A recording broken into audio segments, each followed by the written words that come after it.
Session is how not to sell like a used car salesperson, and it was interesting because I was driving here this morning and I heard a song on the radio by the band off the Life is a Carnival album, and this line in there said, "Hey buddy, you want to buy a cheap watch?" or "Would you like to buy a cheap watch?" or something like that. And I thought, oh boy, how appropriate, right? So, like you picture this guy that, got a coat, hey, in the alley, here, buy a watch out of my coat type of thing, right? And so, you got your own visions of how you might envision a sales guy, right? And a used car salesman, I think this is a perfect one. Some people think sales is a dirty word, so they have a real aversion to going out and doing any kind of real sales work. And, you don't want to be this guy. So that's what this session is really all about. It's about you guys being comfortable, right? Because you want to be comfortable. You want your client to be comfortable, or your prospective client. These guys are brothers, so they're very comfortable together. And, you got to get to know people a little bit in order to get to that stage. And so this really session is all about you guys. And it is about you guys being comfortable in the sales process, because the fact of the matter is, when you're dealing in technology companies, you have a lot of conversation with clients, and you have a lot of interface with clients. Whether or not you're the salesperson, quote unquote, you are in sales, because every time you interact with a client, that's what you're doing. You're working with them. You're selling them on the whole process. And you're keeping your ears open so that you can affect a positive relationship with you, the client, and your company, and the rest of the people in your organization. It's real important. And my purpose is to help you guys sell better, do a better job of that. It's a matter of framing, making your frame of reference and being comfortable in that.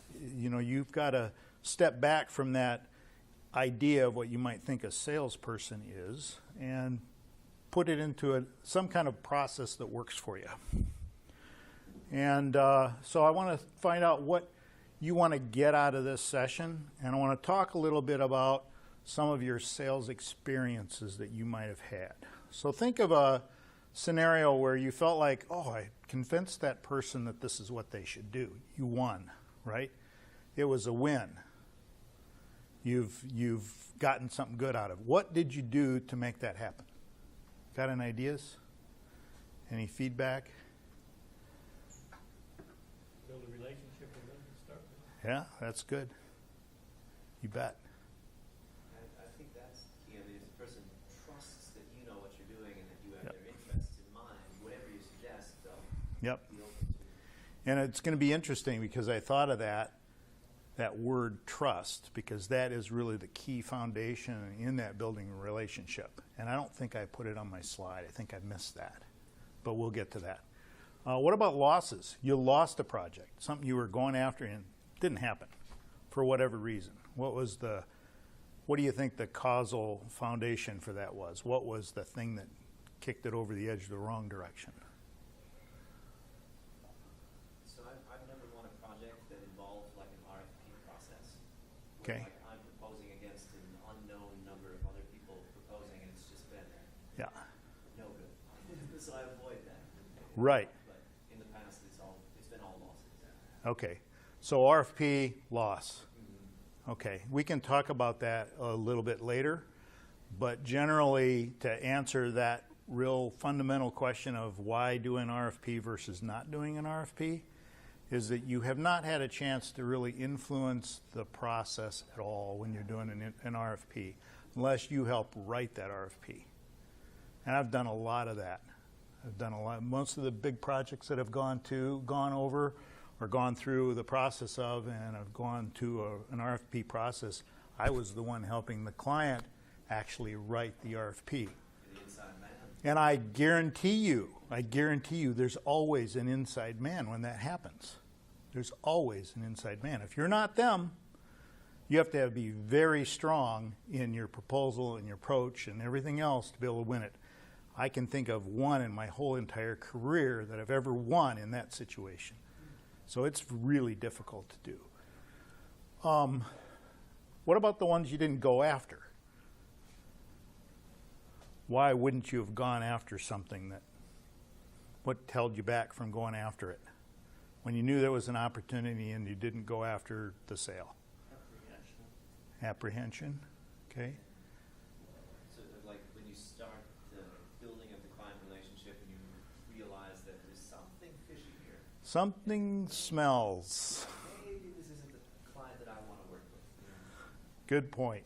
And usually, if you're doing a good job of that relationship scenario in the process, you're going to find that out earlier in the process, and then you know that I'm just going to flush that. That's a no-go.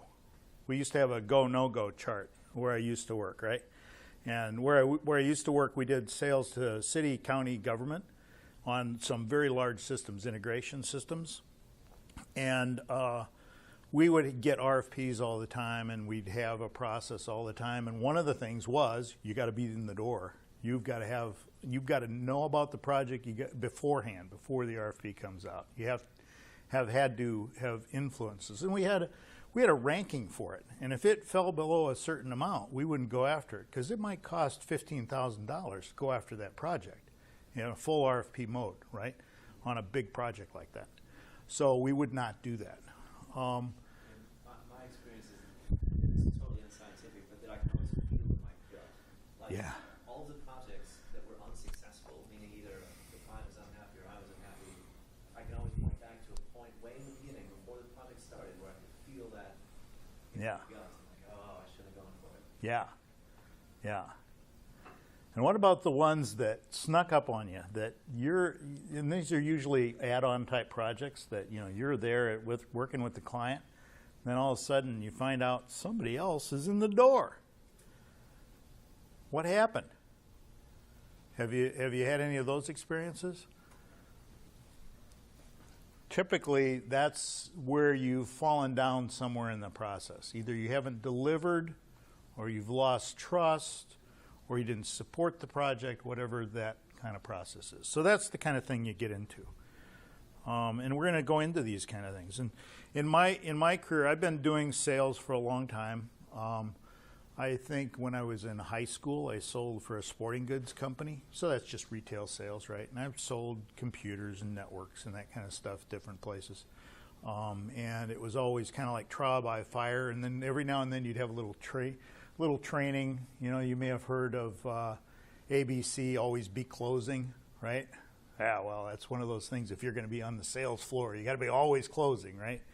And then we had another one where I worked at one point, which was ready, willing, able, and able. Person's ready to buy. They're willing to buy from you. They're able to buy. In other words, they're the one that can make the decision, and they're able to buy. They've got the money. So that was kind of the qualifier, right?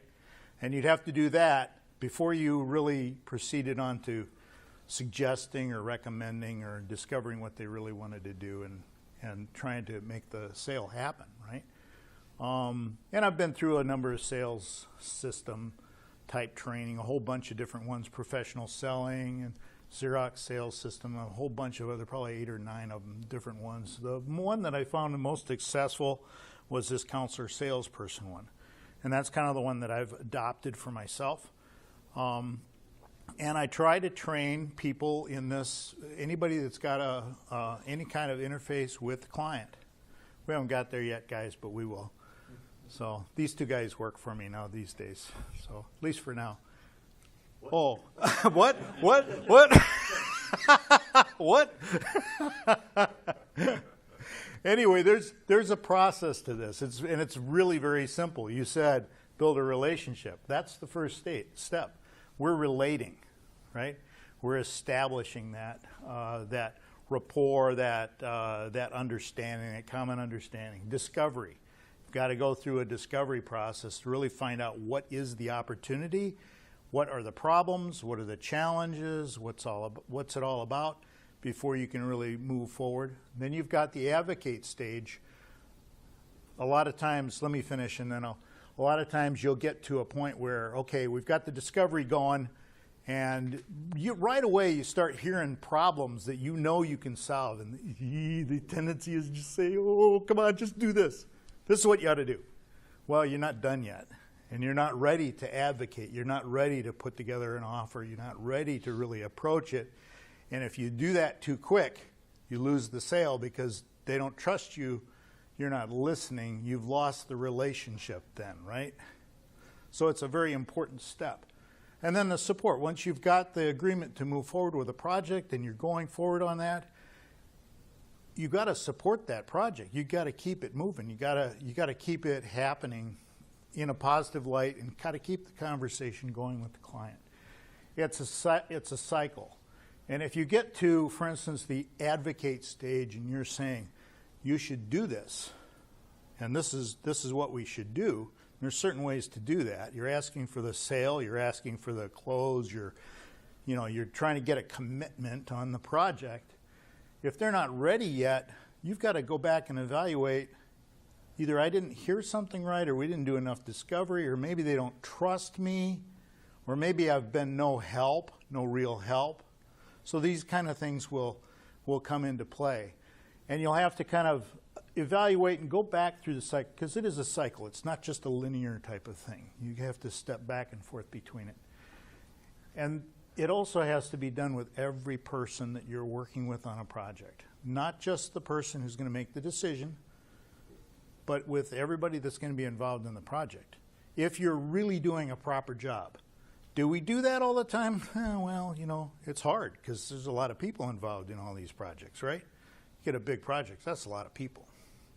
So those are that's the kind of process that I kind of work with and I model. So David, you had a question I think or comment? It could be answered anyway, but I was going to ask, when you talked about discovery, you used the word discovery, and then I was wondering if you actually meant like project discovery, but it sounds like you did. This is sort of more of a informal. No, it's both actually. It could be pretty deep into the project and the project opportunity, but it's also discovery about the client and their process and their organization, their history, how they do things as a company, their culture.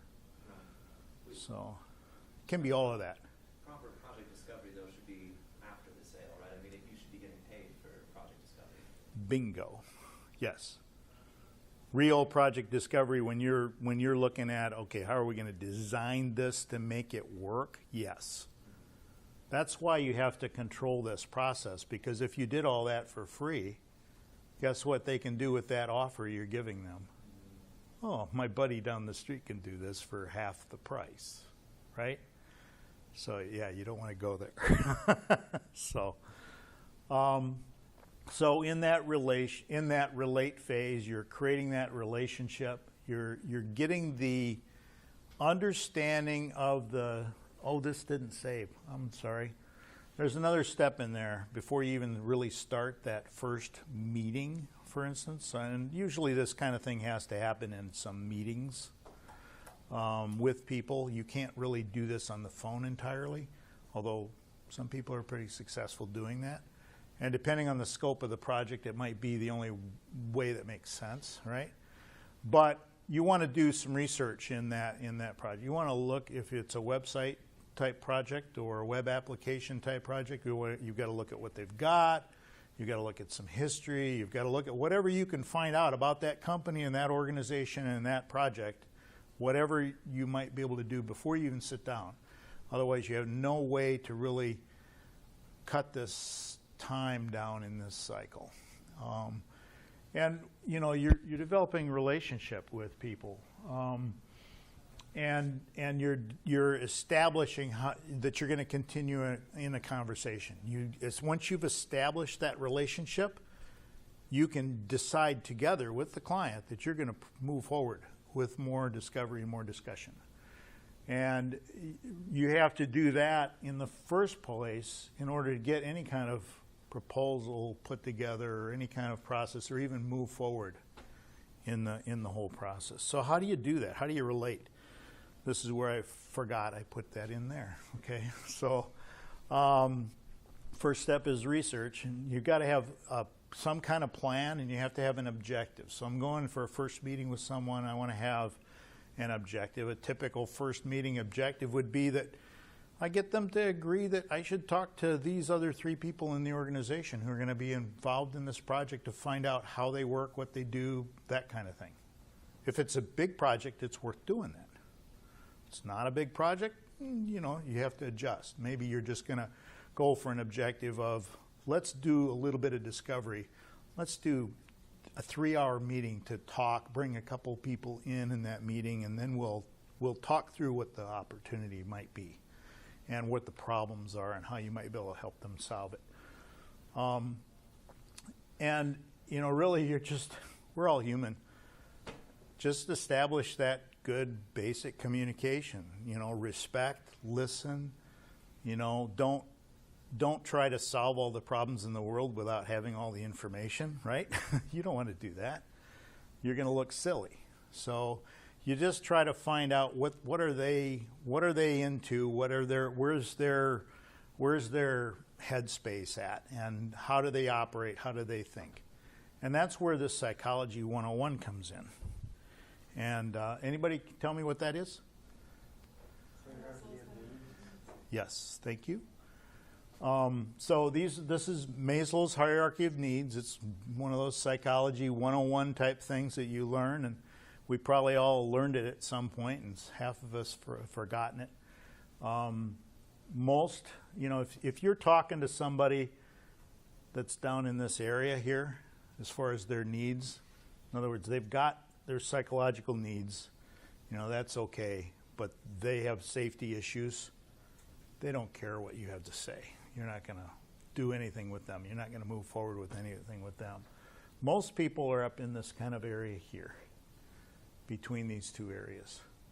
They've got a little bit of, you know, they belong to some things. They have good social interaction, and they're looking to move up higher in this esteem area.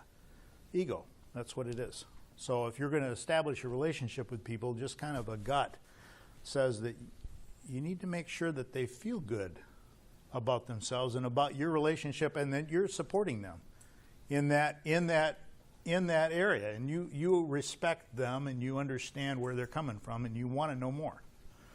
So they're going to be more receptive to you as a person in conversation than at that point. Then there's these guys, the behavioral characteristics. Anybody tell me what the basis of this is? You ever hear of Johari's window? Myers-Briggs testing? Pardon? I've heard of that one. Myers-Briggs, yeah. That's kind of the basis for this. You don't use the same exact terminology, but this is a simple way to tell the behavioral characteristics of a person. And after a little bit of conversation, you can begin to kind of decide what they're like. And that can give you a way to interact with them that's going to address how they think. So you've got to kind of put in where you're at in this area too, and you've got to be able to work with them. But you know, you've all met people like this. This is the table banger. What the hell are you going to do for him? When are you going to do it? Right? That's the table banger guy, right? The controller. He just cares about what and when. That's it. This guy here, he wants to know who. Who else is using this? So you're taking this kind of an approach to finding out where does somebody lie in this area, and then you can begin to address the questions that they're going to have naturally, right? And there's all kinds of other information about how you can kind of use this. There's a good link. That's where this came from, and it's a really good link to kind of go into this a little deeper. But again, you have to take those things. Those are just tools to help you understand it. If you try to apply those things while you're talking to somebody, you're not going to feel right. You're going to feel sketchy. People are going to say, what's this guy up to? Oh, there's a used car salesman for you. right? No, you don't want to do that. So you want to internalize those kinds of things as you can to be able to move forward with a person in developing that relationship and having good communication. And just keep in mind, we're all human. You go back to that basic instinct of the things you learned in kindergarten, you're going to be better off than trying to do much more than just try to understand those psychology 101 things. But they're good tools to understand a little bit about how to work with people. Discovery. Once you've gotten to the point of, we've got a good relationship with this person, we've got a trust level, they've agreed that, yeah, I want to work with you. Let's take a look and see what we can do. That's your buy-off. You've just closed your first sale in the process. Because it's like a game of golf, trying to get closer to the pin, right? Same thing. And sometimes you go off in the weeds. You got to come back, right? That's what I do all the time with golf. So you want to go through these different process things in the discovery to get to the point of really understanding what their needs are, what their project is all about, what their issues are, and what kind of issues are you going to have in executing a project. If you don't know that they're a completely, totally dysfunctional client, they can't even communicate. The guy can't pick up the phone and talk to his boss without his boss yelling at him. Ooh, that's going to be a little bit of a problem. You're going to have to address that in your approach, because it'll do things like shoot your budget out the window, right? Now all of a sudden the boss wants this. Well, he doesn't care what his guy said. He wants this, and he's getting this delivered, and you didn't do it. Well, you didn't even know it. So what happens there? Whoops. So you've got to figure that kind of stuff out in the whole discovery process. I'm not going to go through these things in a lot of detail. This is the most important one here. Ask those hard questions.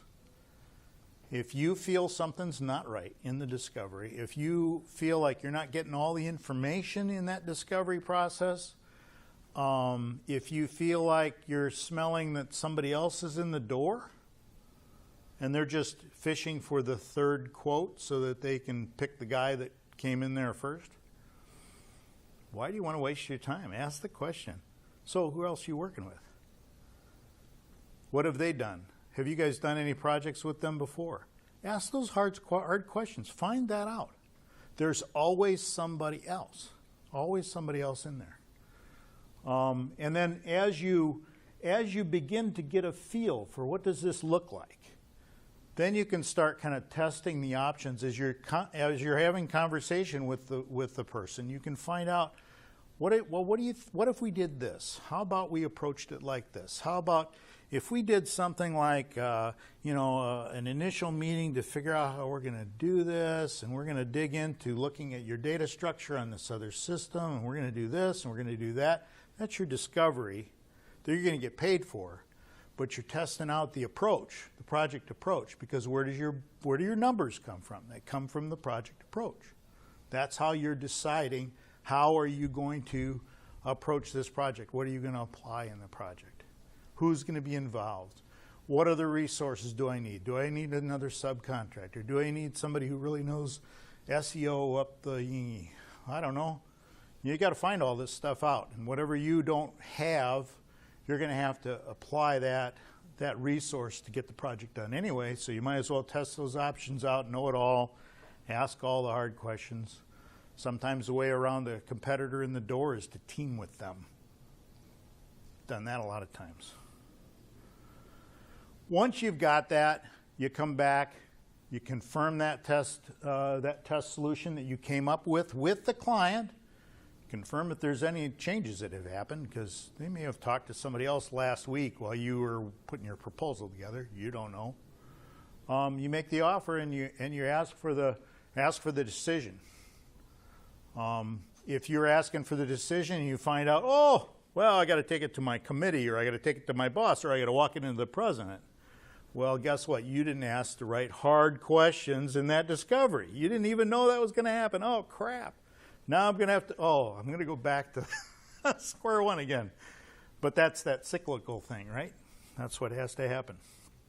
In the support process, once they've signed off, you're going to do a project, you're getting going, continue that process with other people in the project. So you're going to meet a new person, you got to go right back to relating with that other new person and the discovery with that other new person. Fill them in, you know, all that kind of stuff. So you take that cycle through the next group of people. You help that client communicate. Hardest thing for most organizations that are of any size at all is communicating internally. They sometimes just don't do a very good job of that. Sometimes they do a great job of it, but you would know that if you did a proper discovery, right? You'll know what you're in for. You want to focus on delivering what you said you're going to deliver. Stuff goes out of scope, you got to keep them focused. Got to come back to that win-win that you decided with them. You have to address those issues, and you have to address issues fairly. You're always going to have issues coming up in a project. If you've established the right relationships, it's easy to talk about issues and how to solve them. If you haven't, you better get back to square one again. So it's right back to that same thing. And you want to keep in touch and grow the account. I can never understand why some companies, once they've got a project, they do the project and they kind of like, we're done with that one. Moving right along. Well, you're never done, are you? Not really. So you want to keep growing it. Special cases. Here's some of them. Are there any others that anybody wants to ask about or talk about? Or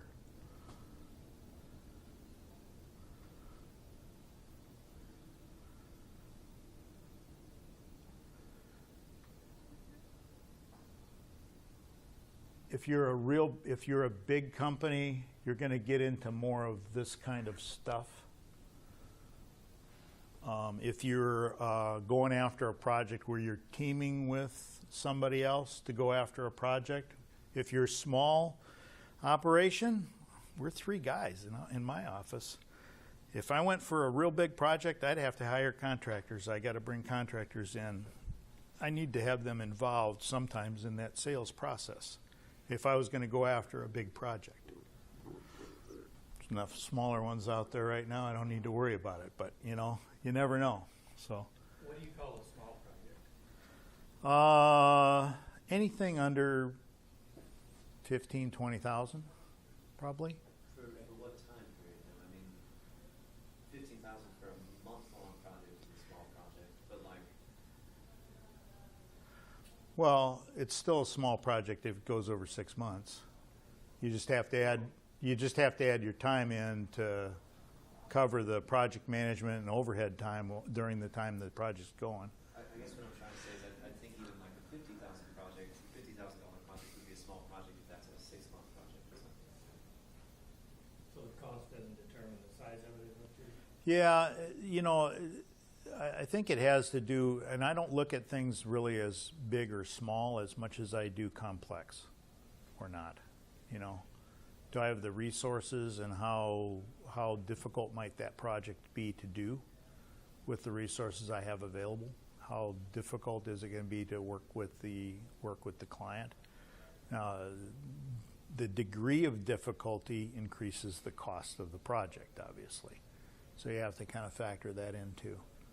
But I'm talking more along the lines of, you know, when I say a big project, I'm thinking, you know, $750,000 maybe on a real big project. I'm not talking about that's what I do these days. I don't do those kind of projects these days. I'm not a Palantir. Another way to look at it might be the number of project owners of the client. Yeah. It's like, so really big projects that I've never been like the account owner for, but I'd subcontract on, where the client will have like 15 stakeholders or something like that. Yeah. It's like, you know, that is a huge project. That gets complex. Yes, and then There's a lot of personalities that come into play. half that many people where their entire job is communicating with that group of 50 Yeah. people every day, right? Yeah. That's a big project. Yeah. Yeah. And, you know, it depends on a lot of different factors, what kind of project it is, too. I mean, when I was doing the sales to city, county government, one project was 6 years long, different phases, probably about $6 million, $7 million total. For a website? No, this was for a client server application in Department of Public Works at Anne Arundel County, Maryland, Annapolis. So they had an organization. Their public works organization was about, I think, 320 people at that time. And we replaced 7 systems and did a bunch of data conversion work, and it was crazy. It was fun. It was a fun project. But for And I websites, love Annapolis. It was awesome. but for websites, I mean, I'm new to Drupal, just a simple website designer, somewhat a developer. Yeah. I'm used to doing very small projects. So when you even say $15,000, I mean, that's one reason I'm interested in Drupal. It seems like Drupal developers can command a pretty good. You can do some pretty big projects with Drupal. There's no doubt about that. It's got some horsepower. Yeah. I think like the bigger projects tend to not be like websites, but like internal applications that like the company's going to use for something, like some internal process management or internet kind of thing. I mean, there aren't big front-facing sites, but those are like NBC or Right, right. There's a lot of work with it, like the internet. with the internet stuff. You have internal stuff, tons of that. Yeah. Oh, okay. Yeah. Yeah, there's an awful lot you can do. Yeah, so anyway, that's my presentation. If anybody's got any other questions or wants to talk further, I'll be glad to have you bend my ear. I don't care. It's fun talking about this kind of stuff to me, you know. So I do sales, I do project management, I own the company, I do my share of site building sometimes. I do a lot of maintenance and support and training myself. And then these guys help me out in other areas, and I got a bunch of contractors that I work with in different areas too. So that's the type of stuff that I do professionally now. So I'm out of the RFP stuff. I don't do that crap anymore. That's just, it's too hard. It's too hard. I don't like it. I don't like it. I gave up when I left RJN. So yeah, I'm done with that part. As far as contracts or pay, things like that, as far as you get so much money up front, what's a good way to handle that? It depends on the project. I don't do a lot of contracts because most of my clients don't require it. You know, most of the time I have to give them a certificate of insurance and, you know, your typical 1099 paperwork and that type of thing, and you do a proposal, and that's basically your contract right there. If they want to do a contract, I let them write it, and I have my attorney look at it. But you know, let's face it, if you've got a project that's going to be under $50,000 total, I would never sign off on anything that was going to hit me for more than that. And you know, I just won't do that project. So You don't need a project to protect yourself? not typically. Yeah, it doesn't anyway. And when you get right down to it, if somebody's going to be needing a contract and that's their club that they're going to use, I don't want to work with them. Well, it depends on industry too. So Yeah. if you're going to do something for an educational institution, Yeah. the state might have requirements on the Yes. contract and stuff like that. So you just have to do it. Yeah. And in that kind of situation, you do it. Yeah. But the reality is, if you've got a $50,000 project, they're not going to litigate. They might not even arbitrate, you know, on something like that. I wouldn't think. But And if they screw you, you're going to spend more than that trying to pay. Then yeah, it just ends up not paying. that's true. So you end up trying to get so much money up front then? Well, there's a lot of strategies. Depends. So like, well, I guess I shouldn't steal from Bob. You go first. No, go ahead. Go ahead. My favorite strategy, because I do almost everything hourly, is to try and deliver value as frequently as possible and then collect payment. So the ideal situation, which I've only done a handful of times, is that at the end of every week, I deliver some unit of value and they pay me for it. Mm-hmm. Yeah.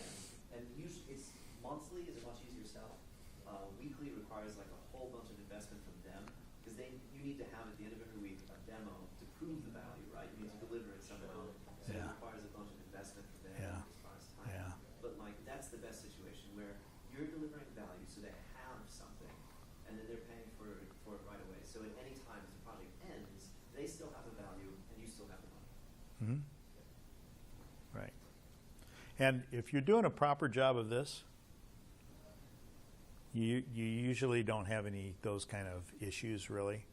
As far as structuring the thing, sometimes I'll take an upfront deposit. It just depends. If I'm working with a new client, that might be a pretty standard thing. Probably half the time I do that. I work for a small firm that I don't have to worry about collecting money, but Yeah. HTML developer, and my God, they can drag a site out forever. Sometimes. Yeah, they can. They can. Drag out that. Okay, so we're done. Thank you.